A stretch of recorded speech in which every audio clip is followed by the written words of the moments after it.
So internal audit can be seen as a compliance police. I don't think that's where internal audit should be. If we found an issue there, would anybody care?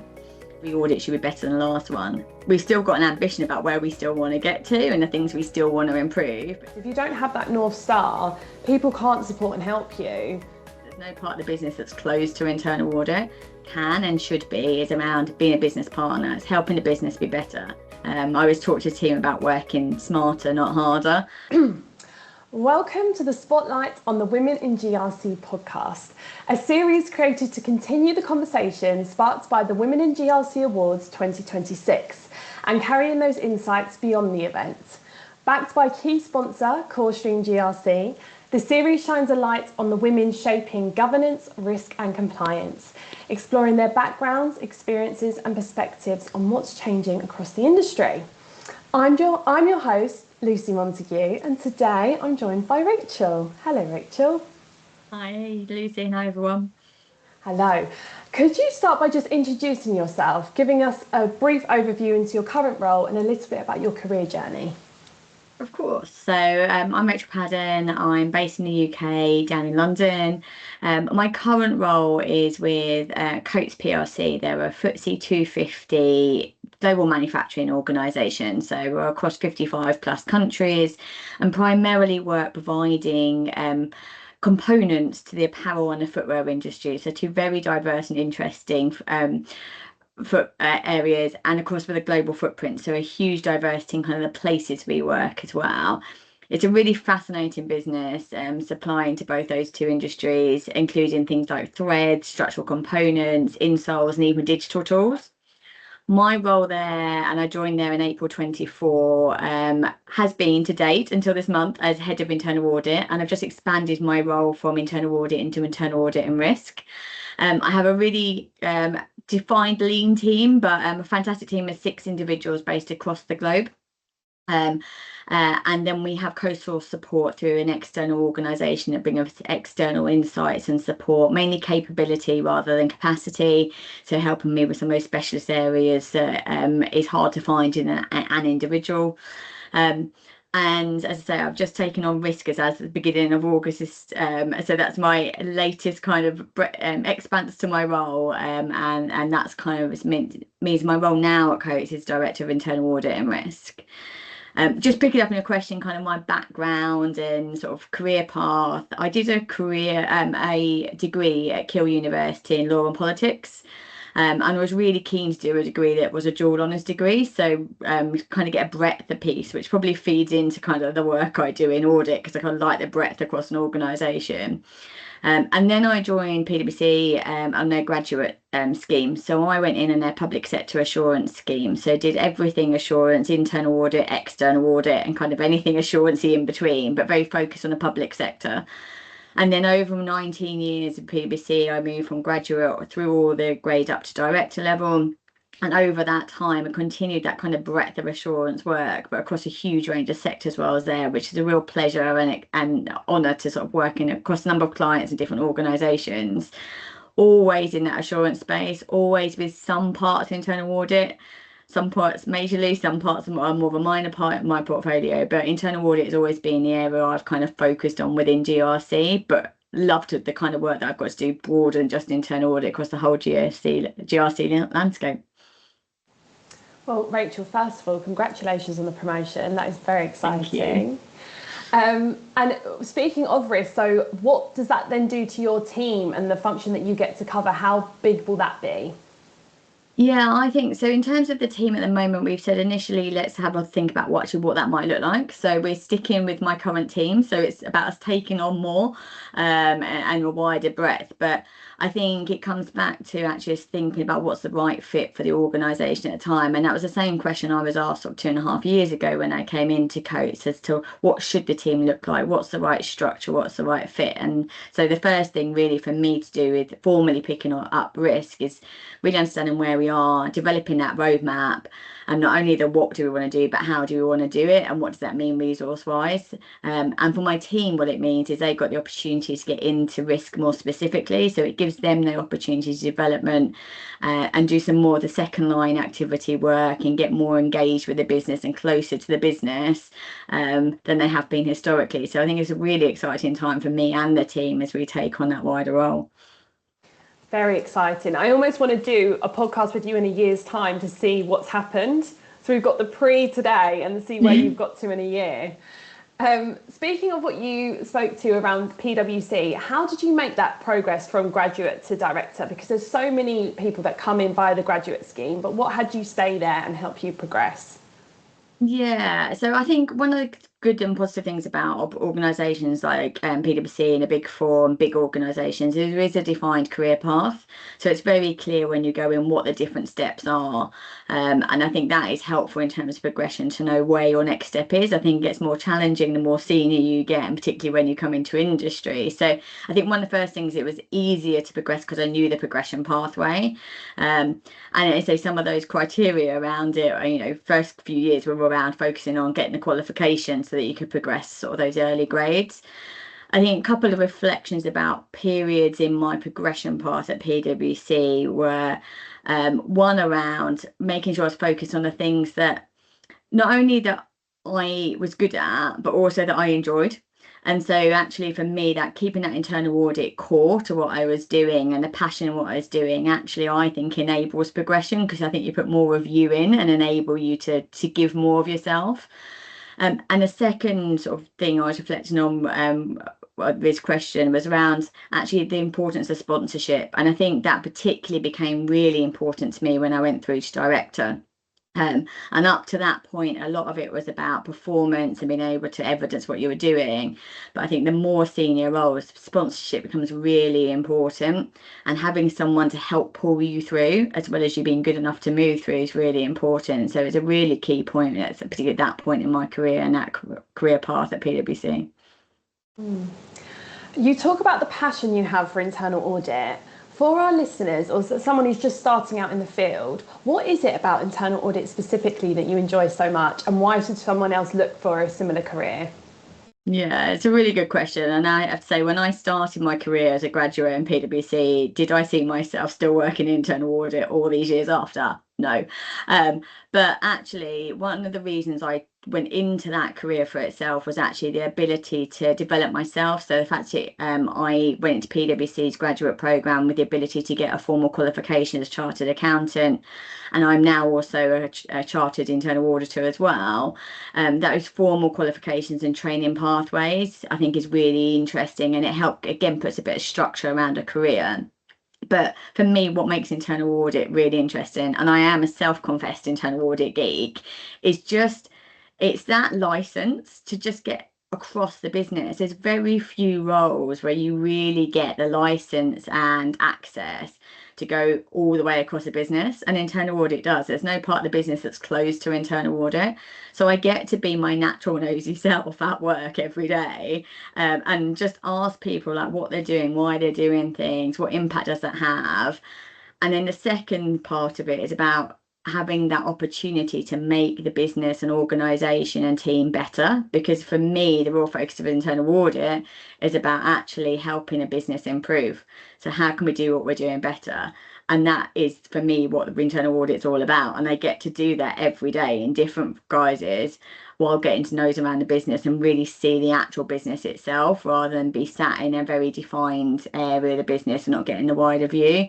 So I think it's a fantastic career, particularly if you happen to be nosy. But it definitely works. It's something I never thought that would be a career path for me, but the more I do it and the more I've tried other roles, the more I know internal audit is my sweet spot and a bit that I really enjoy. That is by far the most attractive definition of audit I've ever heard. I think people just assume something quite like dry, whereas Yeah. the nosiness aspect and also the optimization piece makes it like, I want to become an auditor. Rachel, I'm hooked. I totally recommend it. So I was having a little look at your LinkedIn and I wrote this little bit down because I just thought it was such a good phrase. So I was wondering if you could help me to unpack it. When you joined Coates as the head of global internal audit, how did you transform the audit function into a value-adding, risk-based assurance function valued by the business across the 45 plus global locations? Yeah, and it's not a one-step thing. I think the key thing for me when I came in was, firstly, when you go into any organisation or any business, and I suppose this is part of my experience of working with PwC, you work with so many businesses, it's just going in with your ears open. And really keen when I came in, firstly, to understand what people's views of internal audit were, including what was working, because actually they're the easy bits to add value. So what's already worked, and can we make sure we keep replicating that, and we do that each and every time, and we build on that, we don't lose the good parts. And I think that's also really important when we do audits and we go out to our business, is to identify what's going well and be part of the machine to share the good practice, not just identify where there's areas for improvement. So I think that's the first point, about really knowing what's going well and keeping that going. I think the second part for me has been thinking about that kind of forward piece, but also prioritising within that. There's so much you can do to make an internal audit function or any function better, but having a real clear focus. And what I focused on when I came in was around being risk-based, so focusing on the things that really mattered. And that's not only just in terms of the audits we do, but what we do when we do the audits. And my challenge to the team is, if we found an issue there, would anybody care? If nowhere's going to sort of kind of jump if we find an issue, then maybe we shouldn't be covering. It's a really good challenge. And then once we've got into things, being a business partner is really key to me in terms of adding value. So internal audit can be seen as a compliance police. I don't think that's where internal audit should be. I think where internal audit can and should be is around being a business partner. It's helping the business be better. And that might be about finding where things could be better, but actually if you don't know where things could be better, you can't make them better.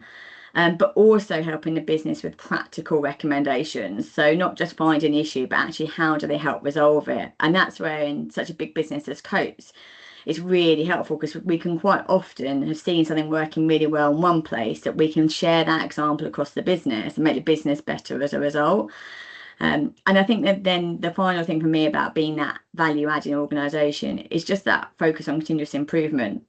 I said to the team when we first came in, us and the business can be better than it is. And my focus, and when I talk to my team, is every audit should be better than the last one. We've still got an ambition about where we still want to get to and the things we still want to improve. But if we're on that pathway to where we want to be, and our audit this time is better than the last one we did, and we're moving in the right direction, I think we can continue to make the business better by being better as a team ourselves. And so I think it's also really important to me when we get to the end of an audit to not only feed back to the business what we found, but I'm always really open and say to the business, tell me about how the experience was from your point of view. How could I and my team be better? Because if we can be better to help you, then we can make the business even better than it is now. So that's really important to me as well. So there's loads of sort of detail behind it. But I think they're the concepts that I would kind of pull out as to what I focus on and continue to focus on, because I really want the team to still be better today than they were yesterday. And is there any kind of tangible example you can give us in regards to how you've improved your audits over time? Something they could take away? Yeah, I think one area is just around communication, and my style of communication is being open and transparent, and actually just talking to the business before you go in and do an audit. Say, this is what we're planning to do and why. Any objections, any concerns before we come in. And I think it's really important to set up for success, but communicate to set up for success. And same as we go through the audits, I'm very clear with the people that we work with an audit about what are we finding as we go along. I think there's less value in hitting someone with a list of issues at the end of an audit. And like, as we find something that we think could be an issue, let's talk about it. Some of those will disappear, some of those will be resolved, others of those will confirm as issues, but then the business can immediately start working on them. You don't have to wait to the audit report. So I think one of the key underpinning areas I work on is communication, openness, transparency, but also listening. So saying to people, we're planning to do this, but let me know if you've got any concerns. We think we found this issue, but is there anything we haven't understood? Is there anything more we need to understand? And that really underpins that business partnership piece, because it feels like a two-way communication, not just a one-way. And as you say, then you're not feeling so much like the police and everyone's kind of fearful of you. It's that Healthy relationship that we're always after. Definitely. So then moving into kind of like the more broader market, women make up roughly 50% of entry-level roles in GRC, yet only 17% of chief risk officers and 14% of chief compliance officers are women. Why do you think that gap exists? It's a really difficult one, and it's really interesting when you put those figures and shared them with me. I was quite shocked by them, although not necessarily surprised. And I think that there's the obvious things that you can think about in terms of women being more likely to take career breaks and interrupt their career for other priorities. And I think part of that also flows through into the limited part-time senior opportunities there are. I've had a real pleasure being able to, and privilege of being able to work part-time during my career, but that's when I've been established in a role and in a company and been able to move a full-time career, a role into a part-time role. You've When you look around the job market, you don't see part-time roles advertised. And I think that's very hard for anybody that's got other commitments, and not just women, but anybody that's got other commitments to think about how they balance between work and life. But I think the other interesting thing was when I was looking at some of those stats, when you shared them with me, is actually my understanding is a lot of the breakage happens at middle management level. So it's not actually when we get through to exec level, it's actually earlier in that piece. And I think, again, it's about that kind of going back to how do you support people? How are we inclusive? Are we not just pulling through people through that just look like, sound like, and sort of work well with you because they're the same kind of person? So looking for that diversity in teams, which I think we can all do more of. And then coming back to kind of my reflection on PwC career, sponsorship, not mentorship, but sponsorship. So I think it's really on us senior leaders and all senior leaders to think about who are they sponsoring and pulling through and developing, because it's so important to anybody's career path to have somebody else backing you and not just fighting your own corner with no support. That makes so much sense, and it's something we're hearing kind of time and again, is the importance of sponsorship. And the stats actually show that women lean more towards mentorship rather than sponsorship. So you have to really proactively look for those people. For you to get the sponsors that you've had in your career, how did those relationships come about? How did you manage that? Yeah, I think I've been really privileged to have some really good sponsors and mentors actually through my career. And there's still a lot of people I very much rely on. And I think the network you build through your career is one of the most essential parts to a career path and career success. I think for me, as part of it is looking for the roles that people are in, because actually sponsorship somebody needs to have that authority to be able to pull you through. So you've got to look at where you want to go and those people that might be able to bring you into those roles. And that might mean and for me, that's meant me, having created sponsorship relationships with people who are very different from me, which at the time can feel really challenging, and it has felt really challenging and really scary sometimes. Some of those people, some of my sponsors are people I define as very scary people, but actually they were the kind of person I needed in my back. And then in terms of my relationship with them, I've just always tried to be really open and honest in terms of kind of what I'm looking for. I'm actually coming, and I think being really open, I'm looking for sponsorship here, being really open about where I am and where I think I need to go next, but then being really open to ask that question to say, what do you think I need to do? How do you think you can help me? And also push back on, again, sponsorship. What are you going to do to help me? Not just what do you think I should do to help me? And I think that can be a really hard question to ask people, but that's the question you've got to ask to get a really good and effective sponsorship. I'm going to do this, but what are you going to do to help me too? So you've got to lean in and be very brave. Yeah. I'm probably more bolshy than feels natural. And for me, when I do it, I'm like, oh, this doesn't feel like me, but I need to do it, and hopefully it'll work. Yeah, oh yeah, and you can see the fruits of your labour. It's amazing the career that you've had. And I also really like the point where you've said define what it is that you want and where you want to go to. Because if you don't have that North Star, people can't support and help you because it's just too confusing. Yeah. Yeah. Have you personally experienced any barriers or biases in your career, and how did you go about navigating them? I think a big one for me was actually when I came back from my maternity leave. So I'm really privileged. I've got two beautiful girls. They're 10 and 12. And I remember coming back into the business after my first baby And everybody was like, so when are you having your second? And it was almost like a halt on my career where everyone assumed that I would be going off again fairly soon. And therefore, it's just like, what can we give you in the interim?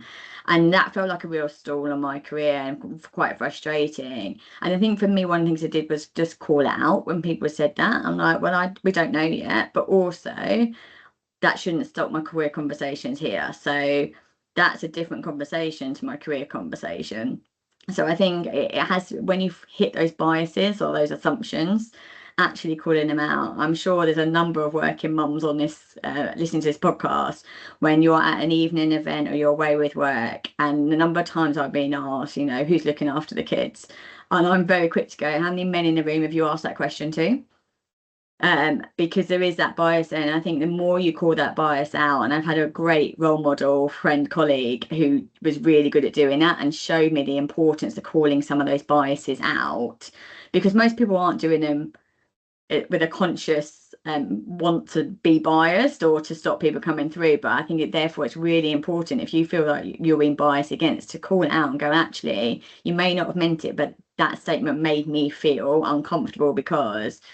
And we've all got a bit of responsibility to help remove those biases when they happen or feel they're happening to us. I feel very empowered talking to you, Rachel. There's so many things I feel like I can go and say now, whereas before I would have been like, oh, I'm not sure. That's really great. Thank you. How can organisations, outside of what you've just spoken about, do a better job of supporting women into the leadership roles in GRC? Is there anything else we've not covered? Yeah, I think some of it, and we've talked about sort of that sponsorship piece. We've talked about kind of that, I suppose, the consideration as to what can a role look like. And I do think there's probably a piece for businesses to go out and say, this is what we're looking for, but and more of an output based rather than input based, to allow people to go, actually, I think I could do that on a part-time basis, or I think if I flex my hours and do it this way, rather than, I think the job market at the moment is very defined. Here's a full-time role based 3 days a week in London, and you will do this while you're here. So I think the more that businesses can be open as to what they want people to achieve and open to some of those, well, actually, you might be more flexible on hours, location. I think the more it will help more people and get more diversity in both gender, but also general diversity as well. And then I think the other thing is thinking about role models. I'm a big Formula One fan, and actually, if I hadn't been an internal auditor, I always say I wanted to be the first female Formula One driver, which was never going to happen. And I blame my parents for not putting me in a go-kart when I was like 4. But actually, it's a really good example of one of those areas of life where there isn't the female role models there. So that's not going to inspire necessarily females to say that's what they want to do and jump in a go-kart at that age. And I think it's really important for businesses to put forward their diverse role models and show actually as a business that they've got the diversity in there. So when people look to those businesses, they go, actually, I think I could fit there, rather than, I think, some of the historic kind of white male boards pictures where you're like, well, there's not space for me on that board. So I think the role modeling and the communication of those role models and diversity within businesses, so people can see there could be a space for them, are really important. I always think about the lionesses and the impact they've had on the younger generation, like just these little girls who just assumed they could be in football and that's all okay, versus when we were younger, it did seem so much harder and so much more gendered. So yeah, that just goes to show you put people in those positions and they can absolutely fight and they can win. Yeah, exactly. They might even do a bit better. Can you share a moment where you felt particularly proud or empowered in your career? I think there's quite a few, and I think for me, and this reflects on kind of, and this, one of my mentors pulled this out on me, and she said, what makes you feel like you're successful?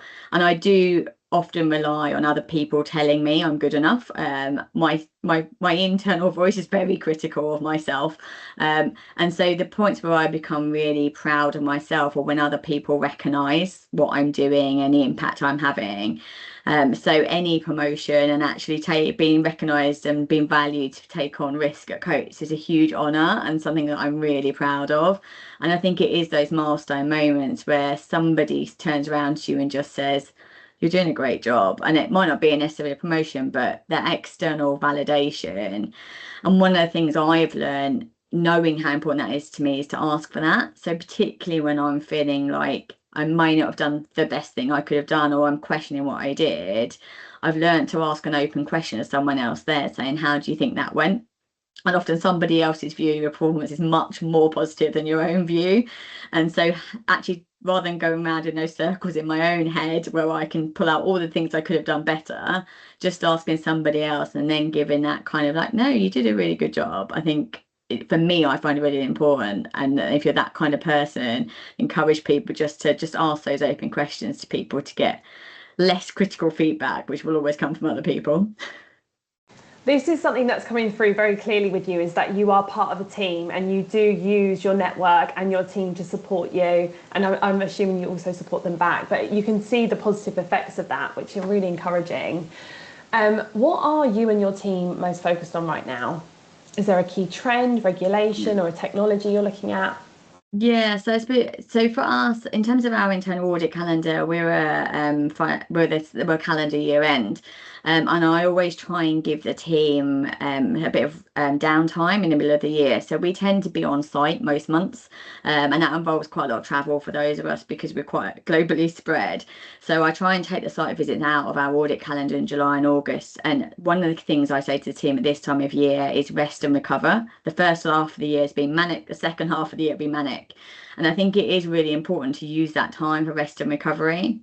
And I remember attending a talk once about actually how athletes will improve their performance with rest and recovery, because every period of rest means you can then perform higher next time. And I think that is really important for your mind as well as for your body. So one big point at the moment is rest and recovery. So we're ready for the second half of the year. The second point is actually, again, because we've kind of got that bit of breathing space at the moment, is reflecting on the first half of the year and saying, well, what we're taking forward into the second half and what we're changing for the second half, so coming back to that continuous improvement piece. And then quite obviously, because we've just taken on risk, that's the big thing on our minds and our focus at the moment. And then underpinning on that, you talked about sort of trends and regulatory changes. I think like any organisation, any team, it's really technology tools, AI focused about how can we keep using them, use them more sustainably, use them more intelligently. I always talk to the team about working smarter, not harder, and technology and tools. And I think AI gives us a really good opportunity to do that.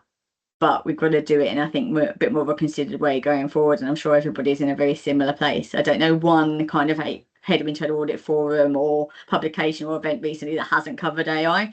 It's definitely the trend, I think, in everybody's world at the moment. But you're so lucky that you can sort of start from the beginning and really map out the processes, the regulations, and what you want to design the process around. Yeah. People are going to be feeling quite jealous of you, I think, Rachel, listening to this.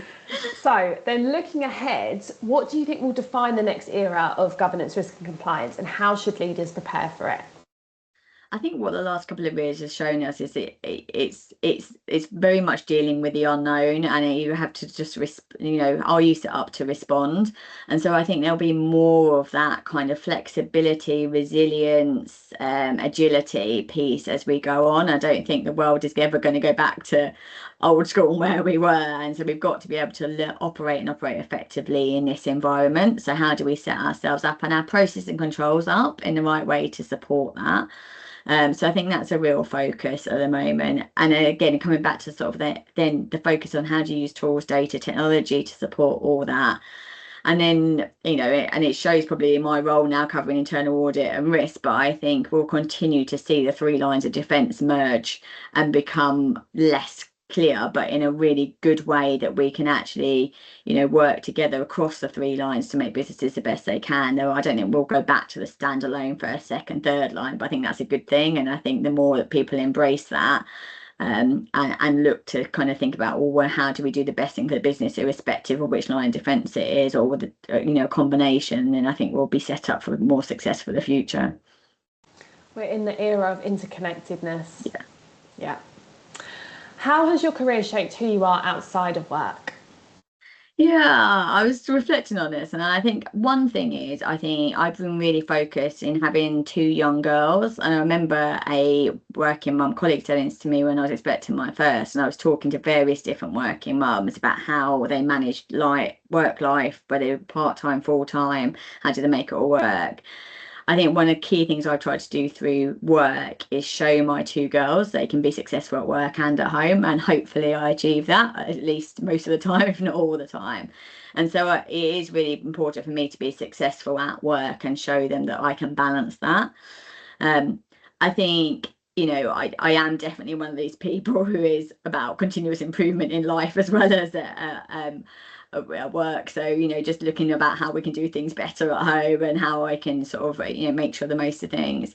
And then you talked about there, you talked about team and network. I think that plays to my personal life as well. I'm really privileged to have a great network of people that range from people that are definitely colleagues or people I've met through work, but to some really close friends. And it's really important to me to maintain a network, and that is personal and professional life. It definitely plays through both. Lovely. It's all coming together so nicely. And then our final question here is, are there any books, podcasts or people who have had a meaningful impact on your career that you'd like to recommend to our listeners? Yeah, so I was thinking about this, and for the two books, and I think other people have recommended these, but I will definitely enforce the recommendation. Lean In by Sheryl Sandberg. I think it's a brilliant book, particularly if you've got the kind of person, typically women are, but other people will be, where you lean out or lean away. I think it's a great book, and I think everybody should read it, regardless of their personality style. The Let Them Theory by Mel Robbins, which I know you've talked about before in this podcast, but I think it is a great way of just, I think, living your life and not living the life you think other people think you should believe in. And then podcast wise, I was really privileged when I was at PwC actually for the podcast leaders of Jake Humphries and Damien Hughes to come and present a high performance podcast to us at one of the events we held. And I think that's a great podcast, particularly I'm a bit of a sport fan and geek as well. They have a lot of F1 on there with Jake's background in Formula One, so I really like the kind of people that come on.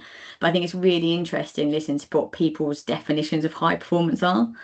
And then the final one that I was just thinking about that I really enjoy on podcasts is How to Fail by Elizabeth Day. Which I think is a great one, where actually, and I do believe this, you learn more from failure than you do from success. And I think it's a great mantra to have, that no failure is actually an overall failure, because you probably learn more from it in that piece. And I love the kind of messages that come out of that. And actually hearing about some of the failures of some famous people that you would never imagine they had that when you think about the success they've had. So they would be the four that I would recommend. And Rachel, you have leaned in, because this is the first podcast you've ever done and you've absolutely smashed it. So thank you so much for joining us. Thank you. And thank you for being the inspiration for me leaning in, because it was your talk at the Women GRC event where you said you were only standing up at that podium because you were leaning in. And when you asked me to do this, I was like, right, I need to take Lucy's words and actually lean in. So thank you for inspiring me to lean in and asking me to come along. I've really enjoyed it. Oh, thank you so much, Rachel. Thank you everyone for listening, and we will see you next time on the episode of Spotlight on Women in GRC. See you then. Bye bye.